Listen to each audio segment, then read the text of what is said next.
देखो CA inter law के अंदर ये आपकी आरटीपी है मई 2024 के एग्जाम की।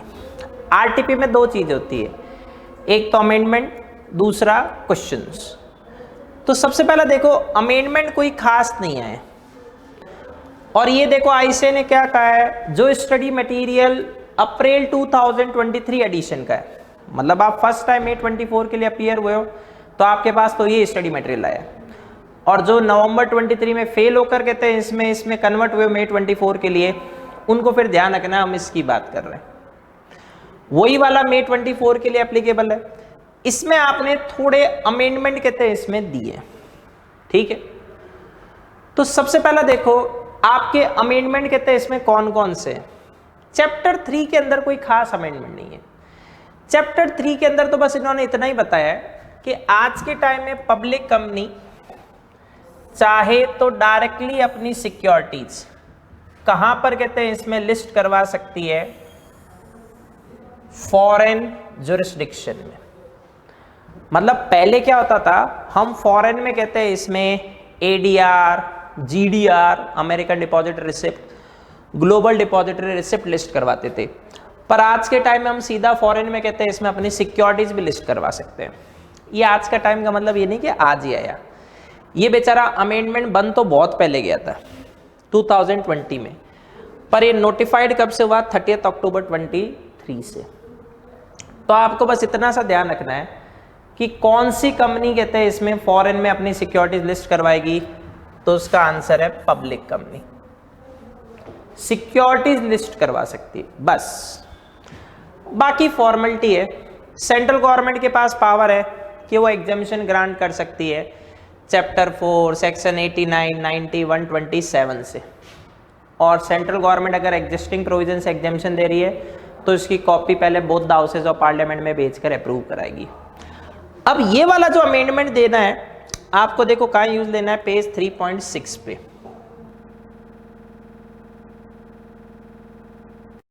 तो ये आपका देखो चैप्टर 3 है आईसीए का, इसके पेज 3.6 पर आपको ये अमेंडमेंट यूज लेना है। ये 3.6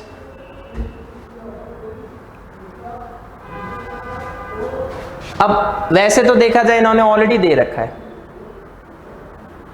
तो आपको एक्स्ट्रा कुछ करने की क्या नहीं पड़ेगी, जरूरत ही नहीं पड़ेगी। तो ये तो पॉइंट सीधा सीधा इन्होंने दे ही रखा है, टेंशन फ्री रहो।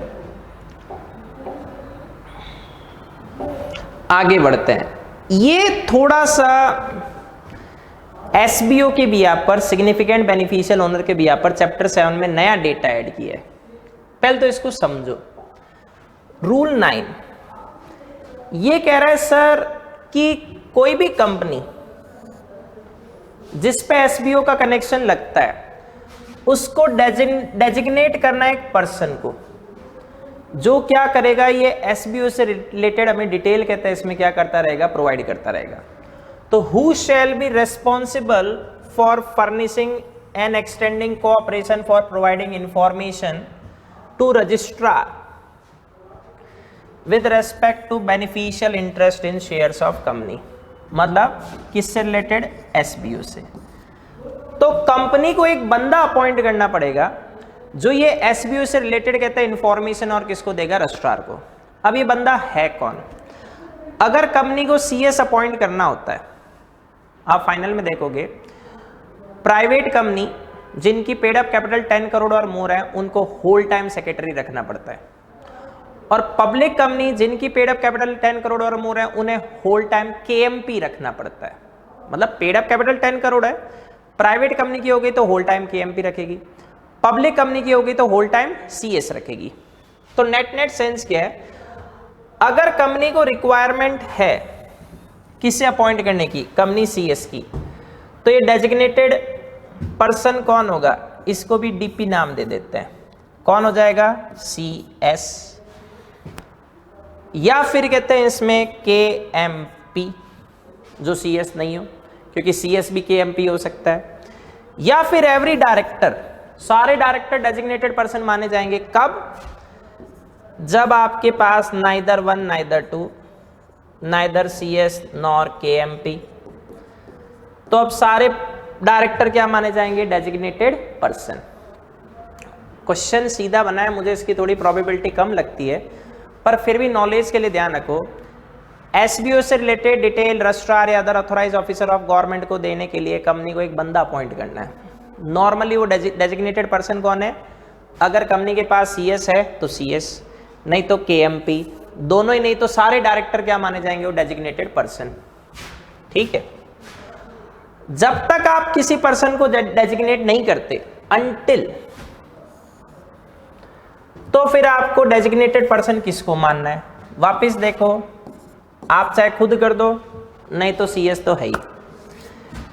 एवरी एमडी मैनेजर, अगर कंपनी को क्या अपॉइंट नहीं करना? सीएस। एवरी डायरेक्टर, अगर आपके पास क्या नहीं है? नाइदर सीएस नॉर एमडी और मैनेजर। मतलब ऊपर वाले डेटा में केएमपी वर्ड को हमने किससे रिप्लेस कर दिया? एमडी और मैनेजर से, बाकी सेम वही है। और कंपनी इस कहते हैं इसमें डेजिग्नेटेड पर्सन की डिटेल डीपी की किस में देगी? एनुअल रिटर्न में। अगर कंपनी इस डेजिग्नेटेड पर्सन को कभी भी चेंज करती है तो इसके बारे में रजिस्ट्रार को ई फॉर्म GNL2, GNL वर्ड आ रहा है जनरल के लिए,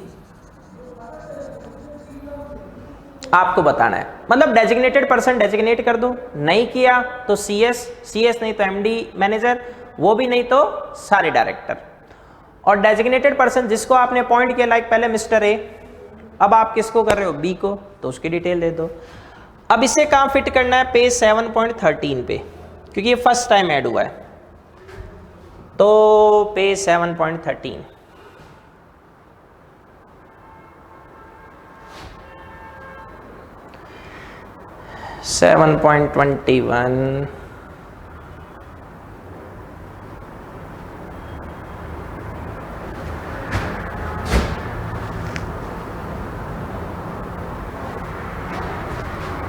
तो इसको आप यहां फिट कर देना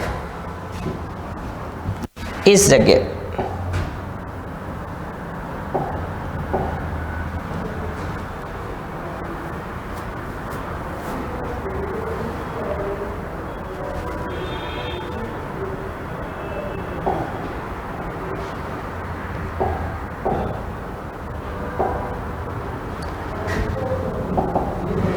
पेज 7.13 में इसको फिट करना है। किसके बाद करोगे? इस रूल 9(3) के बाद। यहां पर क्या कर देना?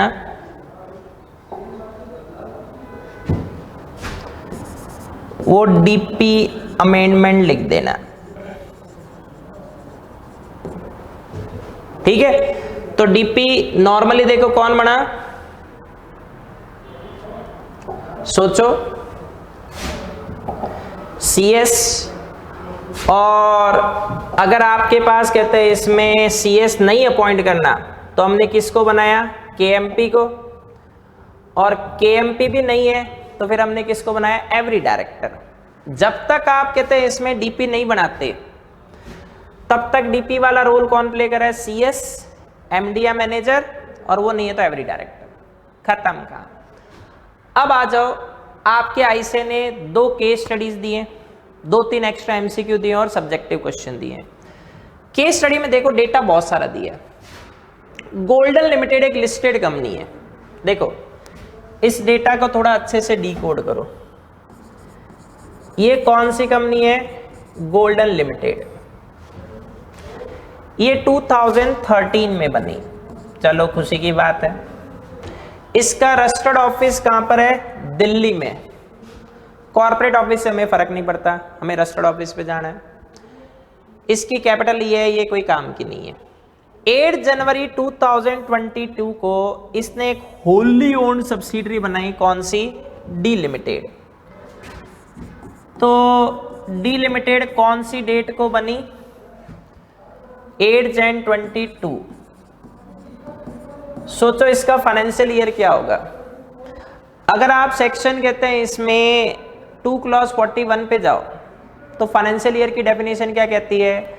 अगर किसी कंपनी का इनकॉर्पोरेशन 1 Jan और देयर आफ्टर हुआ है तो उसका फाइनेंशियल ईयर अपकमिंग 31 मार्च को खत्म नहीं होगा, अगले साल की 31 मार्च को होगा।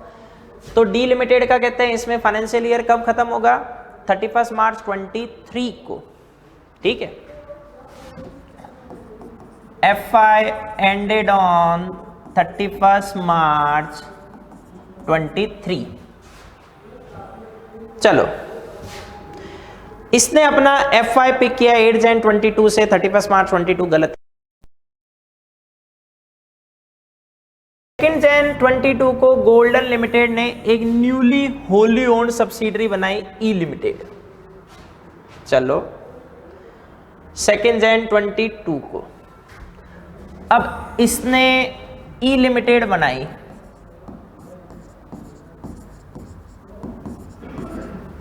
सेकेंड जन 22 को, तो इसका भी FI कब एंड होगा? सेम इसी दिन।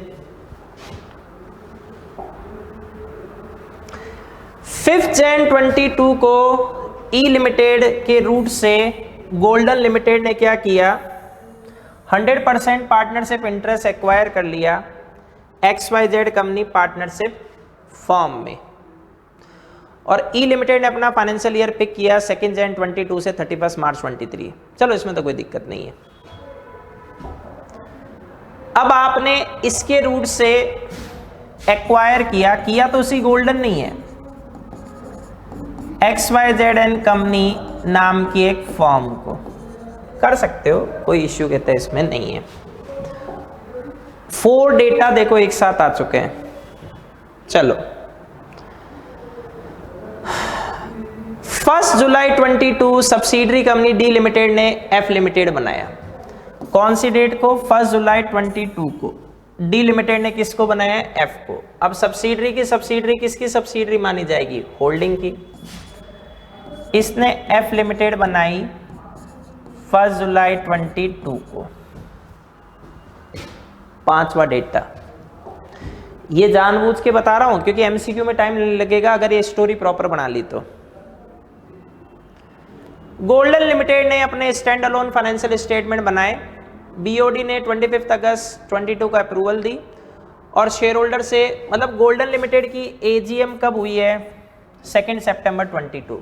कोई दिक्कत नहीं, सही बुलाइए। गोल्डन लिमिटेड ने अपने stand alone and consolidated financial statement बनाए। भैया आपकी सब्सिडरी कंपनी और है तो CFS तो बनाने बनते हैं, और इसने BOD को रख दिए 20 अगस्त को, और AGM में अप्रूवल हो गई, ठीक है। मतलब 2 फाइनेंशियल ईयर का डेटा दिया है। अब first, what is the last date for conducting AGM of E limited? E limited देखो कौन सी है, जो 2 जन 22 को बनी। इसका फाइनेंशियल ईयर कब खत्म होगा? 31 मार्च 23। फर्स्ट AGM कब तक बुलानी है? +9 मंथ्स, मतलब 31 दिसंबर 23 को। 31 दिसंबर 23। Second thing, what is the due date for conducting AGM for golden limited? Golden limited तो शुरुआत से बनी हुई है, तो शुरुआत से बनी हुई है तो end of financial year +6 months. First AGM में बस 9 मंथ्स होते हैं, तो 30 सितंबर 23। Companies act provides that in addition to stand alone financial statement, company को ऑल्सो प्रिपेयर करना है कंसोलिडेटेड फाइनेंशियल स्टेटमेंट। बिल्कुल सही है। According to the consolidated financial statement of golden limited for FI ended 31 March 22, इसमें हमें किसको इंक्लूड करना है? 31 मार्च 22 को कौन कौन थी अपनी? देखो डिटेल पे जाओ।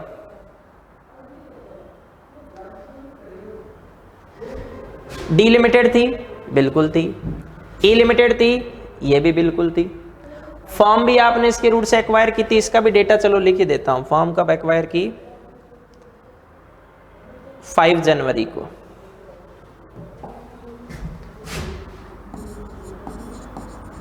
बिल्कुल थी।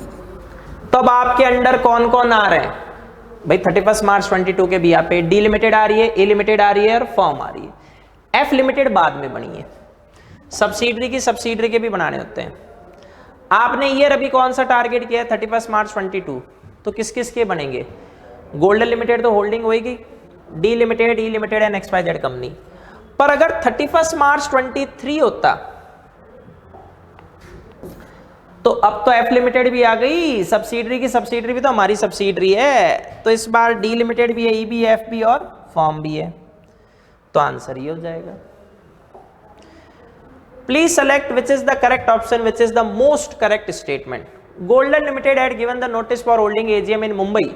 मुंबई में क्यों देगी? इसका रजिस्टर्ड ऑफिस कहां था? दिल्ली। तो नॉर्मली इसको कहां बुलानी चाहिए? दिल्ली। तो आंसर ये, ठीक है। अगली केस स्टडी पे जाते हैं। OMX Software Private Limited is a private company and having its registered office in Bangalore, and it's a wholly owned subsidiary of OMX Software Inc. देखो, OMX Software Inc. USA की एक holding company है और इसकी OMX software private limited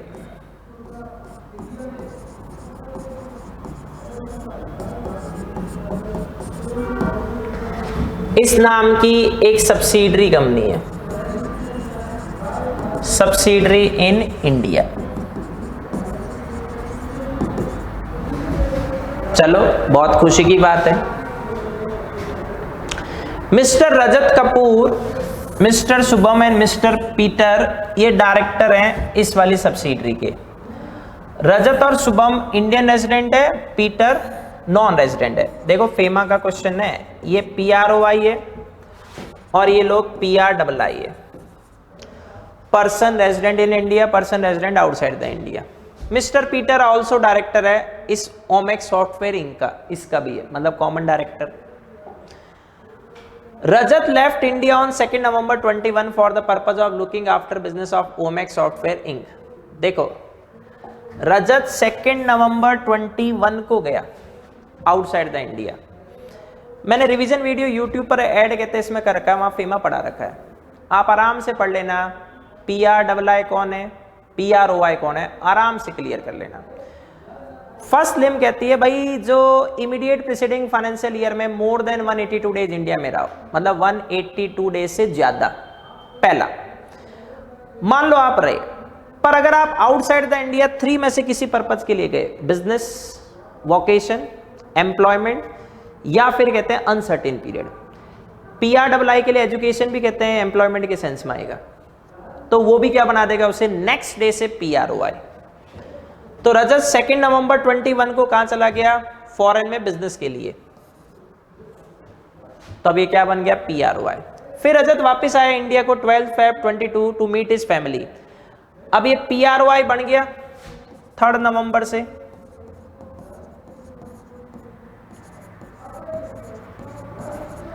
अब PROI India में वापस किसके लिए आया? अपने पेरेंट्स से मिलने के लिए, ये स्टिल PROI है। वापस किसके लिए आना चाहिए था? वापस वही 3 पर्पज के लिए। और इंडिया वापस चला गया 26 Feb 22 को USA बिजनेस के लिए, कोई दिक्कत नहीं। रजत वापस आया इंडिया में 25 August 22 and stay in India for the whole year. अब इन्होंने ये बताया नहीं कि वापस क्यों आया, पर जो क्वेश्चन दिया है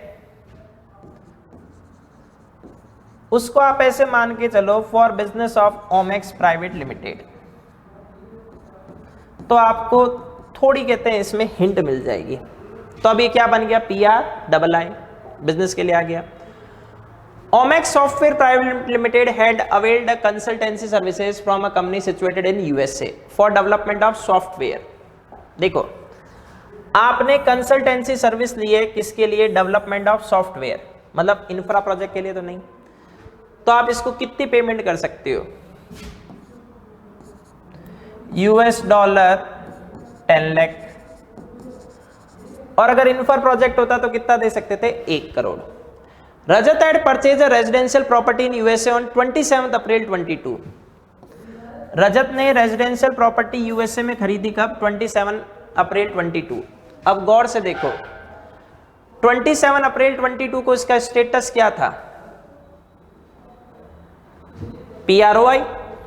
PROI रहते हुए इसने प्रॉपर्टी खरीदी, कोई दिक्कत नहीं। ना तो ये कैपिटल अकाउंट ट्रांजैक्शन है ना ही करंट, क्योंकि हम कैपिटल अकाउंट ट्रांजैक्शन किसको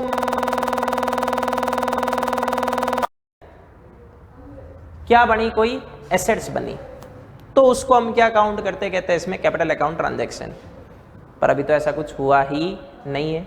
जब ये पीआरओ आई था उसने उस समय वहां पर आउटसाइड द इंडिया एसेट्स खरीदी, तो बाहर वाले ने बाहर खरीदी, वो कैपिटल अकाउंट ट्रांजैक्शन नहीं होता। अब आओ एमसीक्यू पे। रजत कपूर का रेजिडेंशियल स्टेटस कहते हैं इसमें देखो क्या है। Rajat Kapoor PRIIF for FY 22-23 and 23-24 गलत है। रजत कपूर नॉन रेजिडेंट बन जाएगा FY 22-23 क्योंकि ये बिजनेस के लिए गया, बिल्कुल सही है। और वापस इंडिया में बिजनेस के लिए आ गया तो अब PRII बन गया, तो आंसर बी। इसलिए देखो मैंने आपको हिंट ऐड की है, ये वापस इंडिया में किसके लिए आया, बिजनेस के लिए, तो 3 में से 1 पर्पज के लिए आ गया। फिर आप कहते हैं इसमें कितना पैसा कंसल्टेंसी सर्विसेज के नाम पर कहते हैं इसमें दे सकते हो। देखो ये डॉलर में लिखा हुआ है, तो ये 10 लाख कहते हैं इसमें पर प्रोजेक्ट ही है USD। इसके लिए आपको RBI की अप्रूवल नहीं चाहिए। पर अगर ये इंफ्रा प्रोजेक्ट्स होता तो आप कितना दे सकते थे, 1 करोड़। रजत ने जो प्रॉपर्टी खरीदी उसके लिए कौन सा स्टेटमेंट करेक्ट है, अभी आपको समझाया था। रजत जब PROI था तो उसने क्या की, एक प्रॉपर्टी खरीदी। कहां पर खरीदी, USA में। तो कैपिटल अकाउंट ट्रांजैक्शन बनने के लिए PRII outside the India assets और लायबिलिटी कहते हैं इसमें चेंज कर रहा है, और PROI इंडिया में। पर ये तो PROI था और उसने बाहर खरीदी, तो ना तो एक कैपिटल अकाउंट ट्रांजैक्शन है ना ही current. C. Bhavesh, Yash and Chirag एक LLP बनाते हैं for doing the business of trading of timber. चलो अच्छी बात है। चिराग ने अपना रेजिडेंशियल एड्रेस चेंज किया है, कौन सी डेट को, 16 नवंबर 23। जिस दिन चेंज किया उसके विदिन 30 डेज में किसको बता दो, ROC को। होगा तो क्या, आप LLP को बताओ, LLP किसको बता देगी, रजिस्ट्रार ऑफ LLP को बता देगी। तो विद इन 30 डेज कहां से बने, 16 नवंबर 30 का होता है, तो 14 डेज नवंबर के और 16 डेज दिसंबर के। C. Druk software company incorporated in Australia, वो प्लेस ऑफ बिजनेस मुंबई में खोल रही है, कोई बात नहीं। लिस्ट ऑफ डायरेक्टर में अरुण MD है, रणवीर डायरेक्टर है, रमेश मलिक डायरेक्टर है, नवाज डायरेक्टर है, लवीना वो कौन है, CS है। अब Ramesh Malik Nawaz resident in India है, जो ड्रुक ने कहा कि सर आप हमारे बिहाफ पे डॉक्यूमेंट एक्सेप्ट कर लो, ये 380 क्लॉज 1 सब क्लॉज डी है। In relation to companies establishment आपको बताना है, देखो carefully, a declaration will be required to be submitted to the registrar of companies by Druk software company for not being convicted और debarred from formation of company. देखो ये declaration director देता है, वरना डिटेल अपन रजिस्ट्रार को डायरेक्टर और CS दोनों की देते। अब CS कौन है, लवीना, तो इसकी डिटेल हमें देने की जरूरत कहते हैं इसमें नहीं है, तो लवीना जहां पर है वहां उड़ा दो उसको। तो आप किस किस की डिटेल दे दो, जो बाकी डायरेक्टर है, क्योंकि लवीना CS थी, इन सब की दे दो। अब आ जाओ आप किसके ऊपर, सब्जेक्टिव क्वेश्चन पे। सब्जेक्टिव कंपैरेटिवली थोड़े से ज्यादा आसान है। Ram private limited holding company है लक्ष्मण प्राइवेट लिमिटेड की, बहुत खुशी की बात है। P&L के अकॉर्डिंग कहते हैं इसमें लक्ष्मण प्राइवेट लिमिटेड का टर्नओवर है 1.80 करोड़। राम प्राइवेट लिमिटेड इसकी होल्डिंग कंपनी है, होल्डिंग सब्सिडरी आते स्मॉल कंपनी का डेटा तो गायब हो गया, ठीक है। और लक्ष्मण प्राइवेट लिमिटेड का turnover 1.80 crore and paid up capital 80 lakh है। वैसे तो आप क्या कर रहे हो, रिक्वायरमेंट पूरी कर रहे हो स्मॉल की, बस वो होल्डिंग सब्सिडरी की वजह से आप साफ हो जाओगे। कंपनी सेक्रेटरी एडवाइस कर रहा है डायरेक्टर को कि सर ये कंपनी स्मॉल कंपनी नहीं है, बिल्कुल सही कह रहा है। आपको बताना है क्या कंपनी सेक्रेटरी कहते हैं इसमें करेक्ट बोल रहा है। अगर आप होल्डिंग सब्सिडरी का रिलेशनशिप हटा देते तब तो सही है। तो देखो एक्सक्लूड हमने किसको किया है, होल्डिंग सब्सिडरी को। तो कंपनी सेक्रेटरी बेचारा क्या कर रहा है, सही कह रहा है। स्मॉल कंपनी अच्छे से क्लियर करके रखो, क्योंकि CFS कैश फ्लो स्टेटमेंट के अंदर भी उसकी डिटेल आती है। चलो अगला क्वेश्चन रीड करो।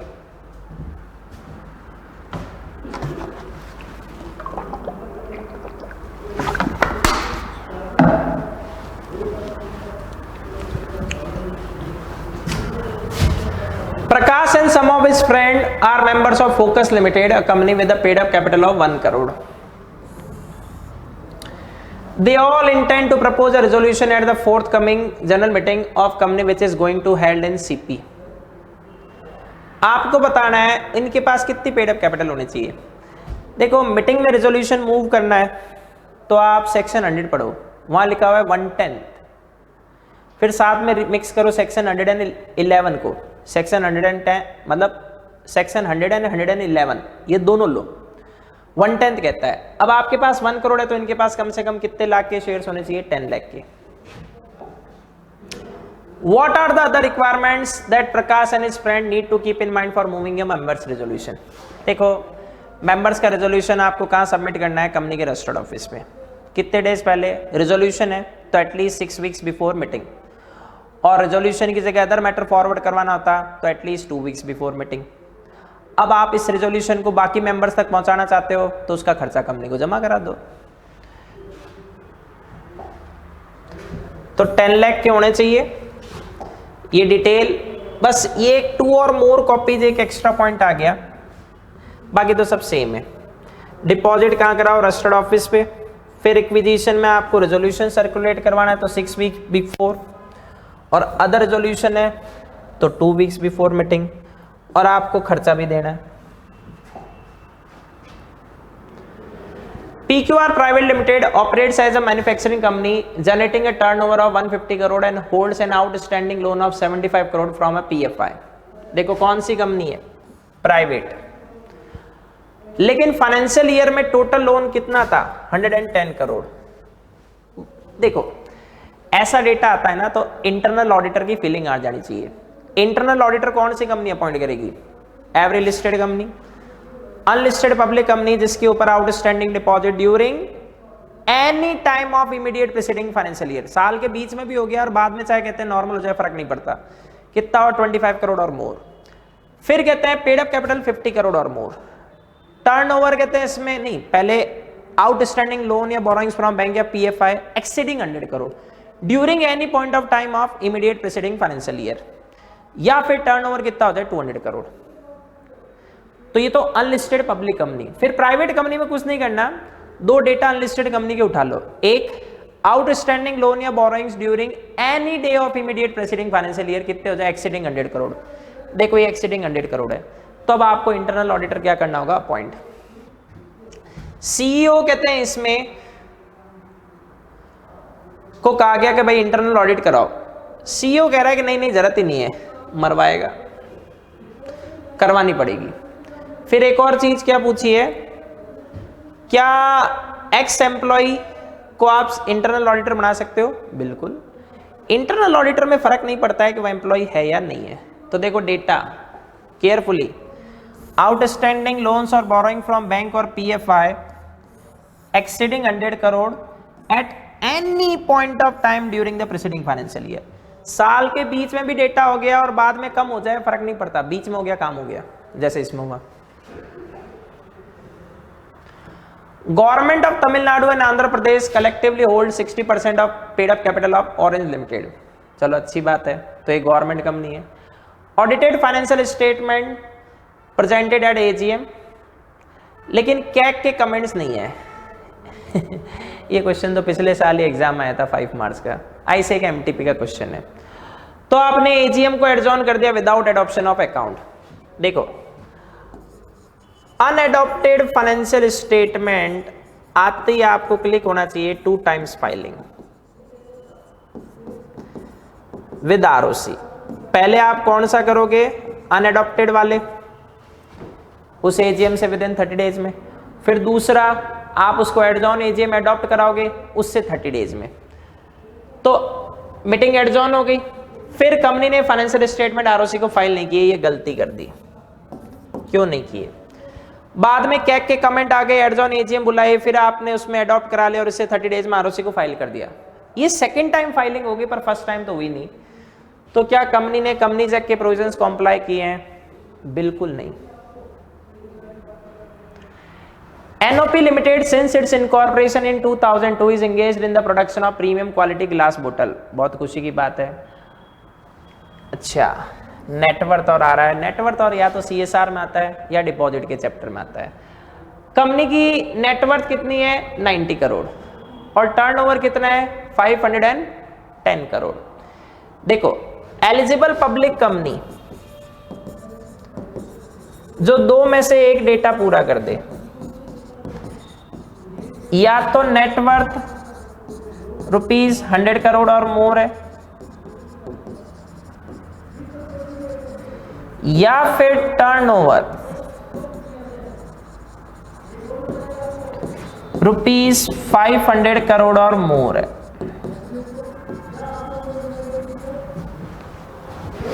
अब यहां टर्नओवर हो गया, इसका काम हो गया, तो ये may accept deposit from public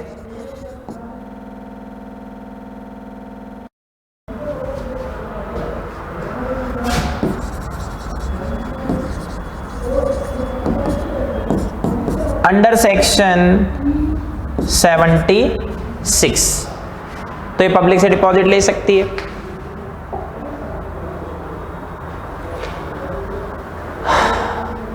तो ये एक्सेप्ट डिपॉजिट करना चाहती है, कर लो। पर आप ले कब रहे हो 1 फेब को 24 और पेमेंट कब करोगे 30 सितंबर 28, गलत है। डिपॉजिट की मिनिमम ड्यूरेशन 6 मंथ्स और मैक्सिमम 36 मंथ्स है, तो आप उससे ज्यादा कैसे ले रहे हो। फिर कंपनी ने लोन लिया from mister P Kishore director से, और जो 24 मंथ्स में देना है, इसमें तो कोई दिक्कत नहीं है। लोन देने के टाइम पर पी ने कहते हैं ये अफर्म कर दिया सर ये पैसा मैंने किसी से बोरो नहीं किया, तो मेरे घर का पैसा है। डायरेक्टर से जो पैसा लिया पब्लिक कंपनी ने, प्राइवेट कंपनी ने डायरेक्टर या उसके रिलेटिव से पैसा लिया और इस डिक्लेरेशन के साथ लिया कि पैसा उसका खुद का है, बोरोड नहीं है, वो डिपॉजिट नहीं होता। तो अब नेट क्या कंपनी डिपॉजिट ले सकती है? बिल्कुल। कितने टेन्योर के लिए ले सकती है? 6 मंथ्स से 36 मंथ्स। कंपनी ने ज्यादा के लिए ले लिया। जो लोन दिया है डायरेक्टर ने, क्या वो डिपॉजिट है? बिल्कुल नहीं।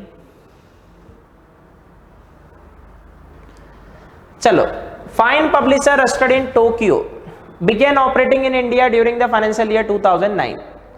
मतलब फॉरेन कंपनी पे क्वेश्चन है। कंपनी ने अपने सारी डिटेल कहते हैं इसमें दे दी। 1 मार्च को फाइन पब्लिक ने अपना प्रिंसिपल ऑफिस चेंज कर लिया। कुछ नहीं है, देखो सेक्शन आप 380 पढ़ोगे। फॉरेन कंपनी इंडिया में कहीं पे भी बिजनेस चालू कर ले, जुरिस्डिक्शन दिल्ली आरओसी की लगेगी।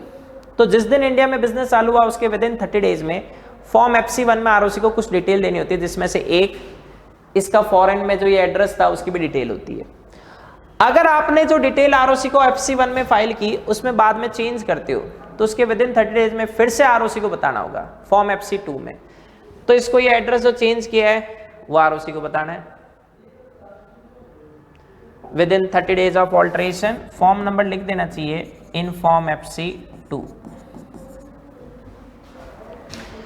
LLP, देखो LLP में केस स्टडी आने के बहुत चांसेस है, ये तो खैर मॉड्यूल वाला ही क्वेश्चन है। मोहित क्रेडिटर है ABC LLP का, उसका क्लेम बनता है 10 लाख का। कंपनी के पास 7 लाख की एसेट्स है। मोहित 3 लाख उसके पार्टनर से लेना चाहता है, नहीं ले सकता। LLP में पार्टनर्स की लायबिलिटी क्या है? लिमिटेड। तभी तो हमने क्या बनाई है LLP, वरना तो पार्टनरशिप फर्म बनाते। और पार्टनर्स ने जितना कंट्रीब्यूशन देने की बात कर दी उससे ज्यादा उनकी कोई लायबिलिटी नहीं है, तो आप पार्टनर को पर्सनली लायबल नहीं कर सकते। GC, Yogveer Singh has a mango orchard at Manchawa village Bilaspur. Orchard has more than 100 mango trees. Yogveer Singh has sold orchard along with all the mango trees. अब आपको बताना है क्या sale of trees immovable property माना जाएगा? देखो इमूवेबल प्रॉपर्टी की डेफिनेशन कहते हैं इसमें क्या गिवन है? 4 थिंग है, उसमें से कहीं ना कहीं फिट हो जाना चाहिए। एनी लैंड, तो वो ऑर्चर्ड ट्री तो नो डाउट कहते हैं इसमें क्या है? ओ मैंगो ऑर्चर्ड तो नो डाउट क्या है? Immovable property. Trees, benefits to arise out of land, इसमें ट्रीज मत लो। थिंग्स अटैच टू अर्थ, इसमें आप ट्रीज ले जाओ। 1 2 3 4, तो थिंग्स अटैच टू अर्थ कहते हैं इसमें ट्रीज भी आ जाएंगे। तो देखो trees are benefits arise out of land and attach to earth, मतलब इसने इन दोनों को क्या कर दिया, कंबाइंड कर दिया, जबकि जरूरत नहीं थी, इनको आप सेपरेट भी रख सकते थे। पहले ये सेपरेट से सॉल्व करते थे, इस बार दोनों से किया, तो आप ये थोड़ा सा ध्यान रख लेना। तो वो इमूवेबल प्रॉपर्टी है। Statute, interpretation of statute, what does the principle of reading the statute as a whole imply in the interpretation of statute, explain with the help of an example. देखो ये जब आप कहते हैं इसमें इंटरप्रिटेशन देखोगे, बहुत कम बच्चे कर रहे हैं, गलत कर रहे हो। 12 मार्क्स का आएगा और कंपलसरी क्वेश्चन में कम से कम 3 से 4 नंबर के एमसीक्यू हो सकते हैं। इंटरप्रिटेशन, फेमा, एलएलपी आप इग्नोर नहीं कर सकते। आप ऐसे समझो, LLP near about 14 marks, GC, interpretation, FEMA 12 marks each. तो आपके कोर्स का 56 मार्क्स का पोर्शन, ये 4 चैप्टर है आउट ऑफ 120, और बाकी सारे चैप्टर मिलाकर 64 मार्क्स हैं। तो आप पहले 4 चैप्टर कर लो ना, तो बेचारे छोटे हैं, पास तो यही करवा देंगे। तो मैं तो देखो प्रिफर नहीं करता छोड़ना। अब इंटरप्रिटेशन के अंदर शुरुआत में कुछ डेफिनेशन है, फिर प्राइमरी रूल्स ऑफ इंटरप्रिटेशन, फिर secondary rules of interpretation, internal aids of interpretation जिसमें एक पार्ट ये भी है, फिर एक्सटर्नल एड ऑफ इंटरप्रिटेशन। अब इंटरनल एड ऑफ इंटरप्रिटेशन में लास्ट आता है read the statute as a whole. तो ये एलिमेंट्री प्रिंसिपल ऑफ कंस्ट्रक्शन है कि भाई जब स्टैट्यूट बनी पूरी है तो पढ़नी भी कैसी है, पूरी। फिर लॉर्ड वास्टन ने डीड के रिगार्डिंग एक कोटेशन दिया। लॉर्ड वास्टन कहाँ गया, अच्छा नाम खा गए ये लॉर्ड वास्टन का कोटेशन है बेचारे का। मैं तो देखो एलएलबी एलएलएम इन डिग्री के हैंड से हूँ, तो मेरा तो कहते हैं इसमें रूटीन ही लॉ का है। तुम्हारे एलएलबी फाइनल ईयर में इंटरप्रिटेशन ऑफ स्टैट्यूट्स करके पूरा एक पेपर है, हम तो थ्रू आउट द ईयर वो पेपर पढ़ते थे, आपके तो केवल 12 मार्क्स का है। तो ये तो बहुत डिटेल में आता था। तो लॉर्ड वास्टन कह रहा है कि भाई डीड को पूरा पढ़ना चाहिए, तभी सेवरल क्लॉजेस का मीनिंग पता चलेगा, एक क्लॉज को दूसरे के साथ रखकर पढ़ो। अब एक कहते हैं इसमें इन्होंने एग्जाम्पल दिया है, one section of the act requires notice should be given, notice देना चाहिए, then a verbal notice would generally be sufficient. लेकिन अगर अनदर सेक्शन कहता है कि sir notice should be served on the person और left with him in a particular manner और place. अब आप लेफ्ट विद हिम छोड़कर कैसे जाओगे, बोलो भी चीज तो छूटेगी नहीं, तो आप कैसे भेजो फिर रिटन नोटिस। वो डीड के क्लॉजेस के भी आप पे कह रहा है। लास्ट थिंग लेते हैं फेमा। तो देखो फेमा के भी आप पर मिस्टर सिवेस एक इंडियन नेशनल है, उसको फॉरेन एक्सचेंज चाहिए, डॉलर चाहिए, किसके लिए, लॉटरी विनिंग प्रोहिबिटेड, नहीं मिलेगा, भूल जा भाई। फिर US dollar 1 lakh for sending a cultural troupe on a tour of USA, ले सकता है, पर अप्रूवल ऑफ एचआरडी लेनी है। मैंने फेमा रिवीजन वीडियो में देखो एक्सप्लेन कर रखा है, यूट्यूब पे सर्च कर लेना, मिल जाएगा, ये सब समझा रखे हैं। गिनती के देखो फेमा में 5 टॉपिक है, एक PRII, एक PROI, फिर ये करोगे तो current account transaction, capital account transaction और उनकी शेड्यूल्स, और लास्ट में जो सेक्शन 3-4 बच गया। इतना ही तो फेमा है, 12 मार्क्स देगा। फाइनल में फेमा फिर काम आ जाएगा, उस समय पूरी डिटेल के साथ है। तो यहां देखो आपकी कहते हैं इसमें आरटीपी का प्रोग्राम कहते हैं इसमें खत्म हो चुका है। बस इतनी से एडवाइस दूंगा, ये जो आप क्वेश्चंस देख रहे हो ये ऑलमोस्ट क्वेश्चन ऑलरेडी है, बस वो केस स्टडी वाला पॉइंट कहते हैं इसमें थोड़ा सा उन्होंने ज्यादा कंपनियां फैला दी, वो नया है। उसके अलावा ये सारे के सारे क्वेश्चंस आईसीए के पुराने जो एमटीपी आरटीपी सजेस्टेड उन्हीं के हैं। जितने ज्यादा क्वेश्चंस आप आईसीए के अपने हाथों से सॉल्व करोगे कोई से भी सब्जेक्ट में हो, उतनी आपकी ग्रिप अच्छी बैठेगी। पर केवल क्वेश्चन मत करो, पहले उसके कॉन्सेप्ट को अच्छे से पढ़ो, कॉन्सेप्ट पढ़ के फिर उसका रिलेवेंट क्वेश्चन करो, आपको जल्दी समझ में आएगा। ठीक है, तो मेरे साइड से ये RTP finish. Best of luck for your examination, bye bye.